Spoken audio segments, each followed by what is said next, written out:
So let us consider the in today's class, let us consider the four dimensions of engineering. So in the discussion of engineering knowledge, it is helpful to think of engineering as four dimension. One is basic sciences, next is social sciences, third one is design, and last one is practical accomplishments. So engineer is a professional who combines in variable proportions the qualities of scientist, sociologist, designer, and a doer.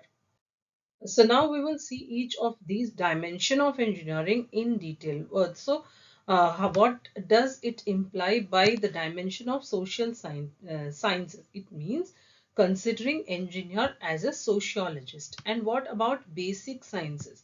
Considering engineer as a scientist. Then design dimension of engineering.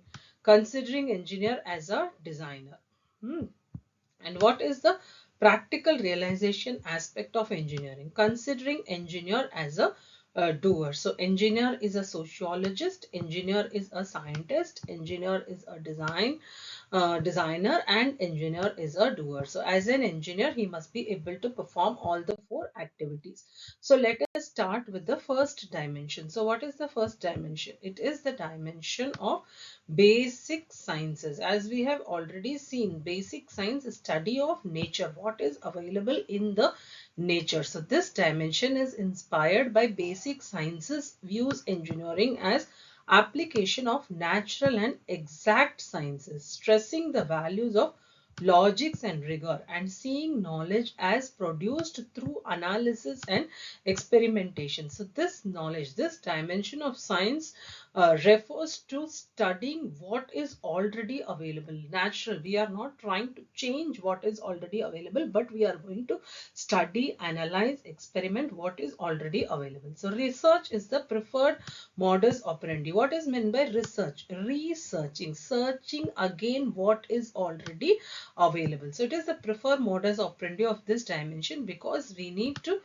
discover the first principles as activity leading to higher recognition. So here invention is not being done in this particular dimension. What we need to understand that in nothing new we are going to invent. Okay, we are going to discover what is already available. All right.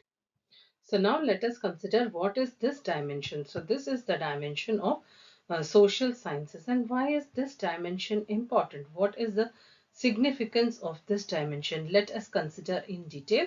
The social dimension of engineering sees engineers not just as a technologist, but also as a social expert in their ability to recognize the eminently social nature of the world they act upon and social complexity of the teams they belong to. That is, the social nature of the world has to be discovered and it has to be studied. Just as we are studying the science that is existing in nature, the social nature of the world also has to be studied, so that we come up with inventions that suit a particular a social nature. We cannot come up with the invention or a equipment or device that will not suit a particular society, that will not be okay socially, that is not relevant. So whatever the invention we are as engineers coming up with, it must be socially relevant. So the creation of social and economic value and belief in satisfaction of end users emerge as central value in this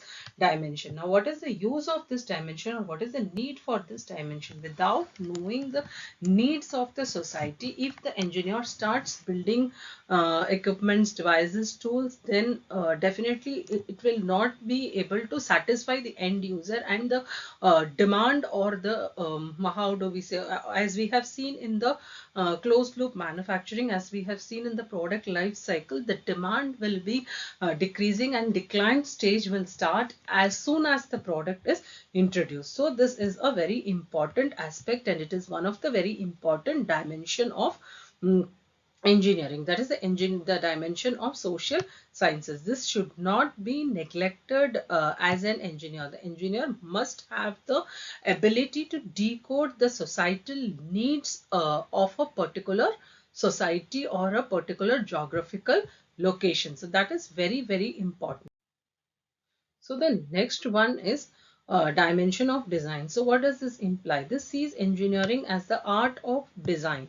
So it values system thinking than analytical thinking. An engineer must be able to design based on holistic, contextual, integrated visions of world rather than partial vision. Okay, so the typical values of this dimension include exploring alternatives and compromising. So in this dimension, which resorts to non-scientific form of thinking, the key decisions are based on incomplete knowledge and intuition, as well as on personal and collective experiences.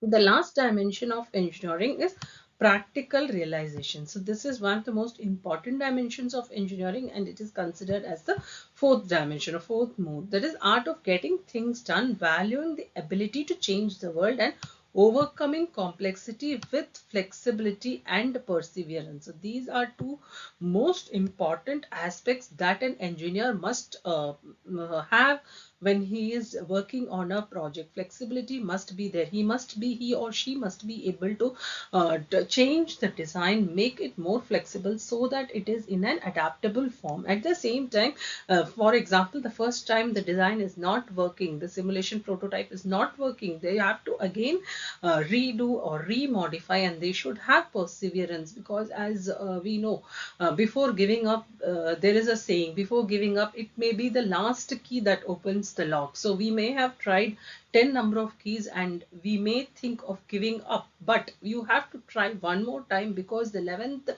attempt may be the last key that is going to open the lock. So something related to that, an engineer with a dimension of practical realization must have the perseverance and must be flexible. So it is the art of homo faber in its purest expression, and the ability to tuck up one's sleeves and get down to the nitty gritty. So as an engineer, we must be always ready to go to the details, pay attention to the details, and complete the task by with much perseverance and dedication. So in this dimension, the completed job which stands before the world leads to higher recognition. Here is where an engineer is accomplishing the task, and then he can, once I design a product or a what do I say, a device, I can get it patented, copyrighted, and I can sell it in a way that the entire world will see and recognize my contribution. So these are the four dimensions of engineering.